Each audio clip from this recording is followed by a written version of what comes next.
Moni 5ാം class വരെ പഠിക്കാൻ പോയിട്ടുണ്ടല്ലേ ക്ലാസ്സിൽ. പിന്നെ ഈ അന്നേരമൊക്കെ നടക്കുമായിരുന്നല്ലോ 5ാം ക്ലാസ് വരെ അല്ലേ? നടക്കുമായിരുന്നു. അതെന്താന്ന് വെച്ചാൽ അന്നൊക്കെ പറഞ്ഞു കഴിഞ്ഞാൽ ചെറിയ മുറിവുകളുണ്ടെങ്കിലും നന്നായിട്ട് അന്നൊക്കെ കുളിക്കൊക്കെ ചെയ്യുമായിരുന്നേ. കുളിക്കൊക്കെ ചെയ്ത് സ്കൂളിലൊക്കെ പോവായിരുന്നു. 5 വരെയൊക്കെ പോയിട്ട് ഞാൻ എൻ്റെ ക്ലാസ്സിൽ 6 പിള്ളേരേ ഉള്ളൂ. ഞാൻ ഉൾപ്പെടെ 6 പിള്ളേരേ ഉള്ളൂ.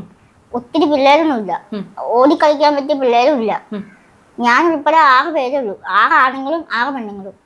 അത്രയുള്ള കുട്ടികളെ ഉണ്ടായിരുന്നുള്ളൂ. അതുകൊണ്ട് പിള്ളേരൊന്നും തട്ടോ മുട്ടോ അങ്ങനെയുള്ള ഇഷ്യൂ ഒന്നുമില്ല. അതാ ഞാൻ പറഞ്ഞ ഭാഗ്യയുടെ ദൈവം അന്നത്തുള്ള വഴി കണ്ടെന്ന് പറഞ്ഞില്ലേ. റിസ്ക് ഇല്ലാണ്ട് അന്ന് മുതലേ ഞങ്ങൾ 6 പേര് 5ാം ക്ലാസ് വരെ നടന്നത്.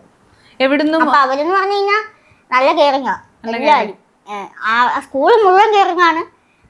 ക്ലാസ്സിലുള്ള കുട്ടികളും എൻ്റെ ഫ്രണ്ട്സൊക്കെ നന്നായിട്ട് കെയർ ചെയ്ത് എൻ്റെ ചോറും പാത്രമൊക്കെ കഴിക്കലും മൂത്രമൊക്കെ കൂടെ കൊണ്ടുപോകും, കൂട്ടിക്കൊണ്ടുപോകും. അങ്ങനെ എല്ലാവരും പെൺകുട്ടികളും ആണുങ്ങളും കുട്ടികളും എല്ലാവരും ഭയങ്കര കെയറിങ്ങാണ്.